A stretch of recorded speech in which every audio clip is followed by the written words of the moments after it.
سلامونه ملګرو، زه ورور آغا یم او تاسو ته د یوې نوې کیسې سره راغلی یم.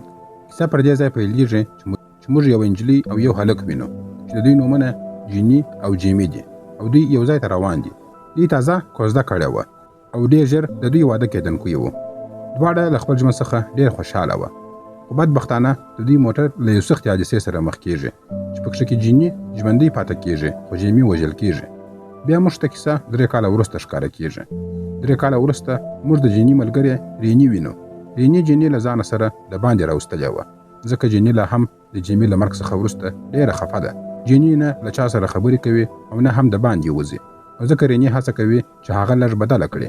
دلته ریني جیني د خپل ملګري هلک مایکل او د هغه ملګري لان سره معرفي کوي. وروسته دا څلور سره د لان د تره کور ته ورځي چې د اوبو تر څنګ موقعیت لري، تر څو هلته خپل رخصتي تېره کړي. د لږ وخت څخه وروسته دوی د لان بیټ ته وررسېږي. بیټ یو سپی هم لري.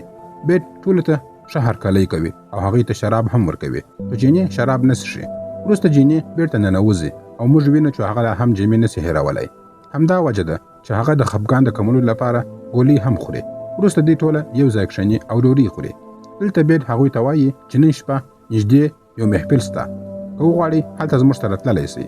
زه هم هلته ځم، ځکه زما کار هلته د پټاکیو چاودول دي. دا خبره کوي او بیټ محفل ته روانېږي. جیني لا هم هېڅ خوشحاله نه ده او نه غواړي چې محفل ته ولاړه سي. دلته هغوی دا پرېکړه کوي چې تر محفل مخکې ولې د بیټ په جوړ کړي حرارتي خونه کې خوند وانخلو. دا خونه د ټولو خواو بنده ده او د تودوخې لپاره کارول کېږي، یعنې خشکه سونا ده. ټول خلک خونې ته ننوځي، خو جیني لږ شرمېږي. جیني یو څو د اوبو بوتلونه له ځانه سره اخلي تر څو دننه تږی نه سي. لان د باندې راوځي او جیني هم دننه راولي. د معلوماتو لپاره په دې خونه کې یو عجیبه ماشین شته. شاوخوا یې یوازې کاڼي دي. له د باندې څخه ورته د ګاز پایپ نښلول سوی دی چې اور بلیږي او خونه ډېره ګرمه ساتي. دوی ټوله دلې ناست دي او له ګرمۍ څخه خوند اخلي. لان پر کاڼو باندې اوبه اچوي چې تودوخه نوره هم زیاتېږي. لږ وروسته د ټولو بدنونه ډېر تاوده کېږي او له وس څخه یې نور وځي. کله چې د بدن تودوخه ډېره لوړه سوه، نو ټول له خونې څخه د باندې راوځي او هغه اوبو ته ورغورځي تر څو بدنونه یې بېرته یخ سي. دوی دا کار څو واره سره تکرار کوي. وروستی ځل مخکې له دې چې خونې ته ننوځي، مایکل ډېر شراب څښلي وه.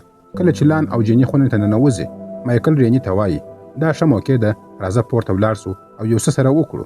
دوی دواړه هلته پرېږده، خو ریني دا خبره ردوي ځکه مایکل ډېر مست دی او د ریني له انکار څخه وروسته مایکل په قهر کې د باندې وځي. ریني دننه راځي او په مایکل پسې بد ورد وایي. هغه غواړي د باندې ووځي، خو کله چې دروازه خلاصوي، دروازه نه خلاصېږي. لان هم هڅه کوي، خو دروازه په هیڅ ډول سره نه خلاصېږي. اوس دا 3 واړه په خونه کې بند پاتې دي، خو څنګه نه د باندې کولپ شته او نه هم دننه. هغوی فکر کوي چې ښایي مایکل په قصد سره دا کار کړی وي. هغوی له دننه څخه مایکل ته غږ ورکوي، خو هیڅ ځواب نه راځي. په همدې وخت کې د خونې تودوخه نوره هم لوړېږي او د دوی د بدن تودوخه نوره هم زیاتېږي. لان وایي که تودوخه همداسې لوړه سي، نو بدن به مو اوبه له لاسه ورکړي. د ډېر ګرمۍ له امله به ټول خوله وچه سي، او که خوله وچه سول نو انسان مړ کېدلی هم سي. دا خبره چې جیني اوري ډېره ویریږي او وایي زه نه غواړم چې مړه سم، زه باید د باندې ووځم. لان وایي ښایي مایکل محفل ته تللی وي، نو چغې وهل ګټه نه کوي. بیا هغوی ویني چې دننه یو آله شته چې یوازې د تودوخې اندازه ښیي، خو د هغې کنټرول د باندې څخه کېدلی سي. لان یو فکر کوي، هغه له جال څخه یوه ګرمه کاڼې راباسي او په اوبو سره یې یخوي او په دروازه کې د کوچنۍ ښیښې د ماتولو هڅه کوي، خو ښیښه ډېره کلکه ده او نه ماتېږي. په دې هڅه کې د لان لاس هم زخمي کېږي، خو بالاخره هغه ښیښه ماتوي. او کله چې ښیښه ماته سول، دوی ټول د باندې څخه یخه هوا اخلي او ډېر د آرام احساس کوي. وروسته موږ د باندې صحنه وینو چې یوه زینه د دروازې مخې ته لوېدلې ده او زینه پر هماغه ځای باندې کږه سوې ده. له همدې امله دروازه ډېره ټینګه بنده سوې ده. د یخې هوا له اخیستلو وروسته دا 3 واړه لږ آرام اخلي. لومړی دا خلک یو بل سره آراموي. وروسته لان یوه ډبره په ټوکر پورې تړي، هغه د باندې راځړوي او هڅه کوي چې دروازه خلاصه کړي، خو هغوی ویني چې له د باندې څخه یو دروند شی د دروازې سره بند پاتې سوی دی. د همدې له امله دروازه هېڅ نه خلاصېږي. همدارنګه تودوخه هم ډېره لوړه سوې وه، تر دې چې د ټولو بدنونه په خوله کې لمده سوي وه. بیا لان یو فکر کوي. هغه فکر کوي که د یوې ډبرې په وسیله سره برق ته شاټي ورکول سي، نو دا برق به قطع سي او د تودوخې آله به هم بنده سي. نو هغه هڅه کوي چې د یوې ډبرې په وسیله سره برق ته شاټي ورکړي، خو هغه ته سخت برق ورکول کېږي او په زوره سره په مځکه باندې رالوېږي. دا ځکه چې هغه په خوله باندې لوند و او په هماغه حالت کې یې برق ته شاټي ورکړه. نو دی خو به حتماً برق نیسي. د بلې خوا موږ وینو چې ویډ د پټاخیو د بلولو لپاره راغلی وي. د هغه سپی کیوین د باندې د بندو خلکو بوی احساسوي او غپا شروع کوي. د سپي غږ په اورېدو سره دا خلک هم چغې وهي په دې هیله چې ویډ به هم همدلته وي. خو دوی ټول د چغې وهلو څخه ستړي سوي وه. بیا هم هیڅ ځواب نه راځي. بیا مایکل هلته راځي، سپي ته ګوري او وایي ای ملګریه څه خبره ده، ولې غاپې؟ دا خلک د مایکل غږ اوري او هڅه کوي چې هغه ته غږ ور وکړي، خو په همدې وخت کې ویډ پټاخۍ بلوي. د پټاخۍ شور د دې غږونه پټوي او مایکل سپی له ځانه سره وړي او له هغه ځای څخه ځي. مایکل له ویډ سره یو ځای کېږي. ویډ پوښتنه ترې کوي ستا ملګري چیرې دي؟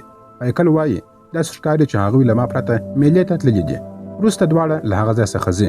دلته د بندو خلکو حالت د سختې تودوخې له امله ډېر خراب سوی و. نه اوبه ورسره وې او نه هم دا هیله پاته وه چې څوک به ورته راسي. بیا رین راپورته کېږي او د تودوخې د معلومولو علاماتوي په دې هیله چې کېدای شي تودوخه نوره ودرېږي، خو جین یې مخه نیسي. رین نه درېږي. د رین د درولو په هڅه کې جین په هماغه ډبره باندې پر رین باندې حمله کوي چې رین بېهوشه کېږي. د دې کار وروسته جین سخت پښیمانه کېږي او په قهر کې د تودوخې اله خپله ماتوي. خو سمدستي لان او جین ویني چې د هغې الې د ماتېدو سره د خونې تودوخه نوره هم لوړه سوه. دا چې مخکې هم تودوخه ډېره وه نو اوس لا نوره هم پسې زیاته سوه. لان لیونی غوندې چلند پیل کوي. په همدې لیونتوب کې لان پورته کېږي او د تودوخې اله ماتول پیلوي. د هغې الې د ماتولو پر مهال باندې لان خپله هم مړ کېږي. یو څه وروسته جین ویني چې رین په هوښ کې راځي. جین رین د دروازې کړکۍ ته وړي او په یو ټوکر سره یې هلته تړي. د هغې مخ د کړکۍ وخواته اړوي تر څو تازه هوا واخلي. که څه هم د تودوخې اله ماته سوې وه خو لا هم د هغه څخه ګاز د باندې راوتی. نو جین لومړی ټولې ډبرې لیرې کوي او دا پیپ په یو لرګي سره بندوي. له بلې خوا موږ مایکل وینو چې هلته ویده سوی وي. بیا موږ ته هغه کیسه ښودل کېږي کله چې مایکل رین ته وایي راځه یو څه وکړو، خو رین ورسره نه ځي او دننه کوټې ته ورننوځي. مایکل په قهر کې له هغه ځای څخه روانېږي خو د زینې څخه یې پښه موښلي او زینه راښویېږي. ځکه چې مایکل نشه و نو هماغه زینه د دروازې مخې ته راځي. کله چې دننه خلکو د دروازې د خلاصولو کوښښ وکړي زینه نوره هم په سختۍ سره بنده سول او دروازه یې ټینګه وتړله او دوی درې سره همدلته بند پاته سول. د شپې موږ وینو چې کله وید د کیون خواته راځي نو ویني چې شان دلته او هلته پاشلي سره پراته دي او همدارنګه رین هم د دننه خوا څخه د کړکۍ خواته راځوړنده ده. له څه وخت وروسته موږ وینو چې رین او جین ژغورل سوي وه او روغتون ته وړل کېږي. خو لان لا په دې پیښه کې خپل ژوند له لاسه ورکړی و. مایکل په خپلو کړنو باندې ډېر پښیمانه و خو اوس دا هیڅ ګټه نه لري او په همدې سره دا کیسه همدلته پای ته رسېږي. که مو ویډیو خوښه سوې وي ویډیو لایک او شیر کړئ. یو ښایسته کمنټ هم راته وکړئ چې آیا ستاسو سره یو وخت هم همداسې پیښه سوې ده او که نه. زموږ یوټیوب چینل سبسکرایب کړئ. تر بلې ویډیو پورې مو الله مل شه. مننه.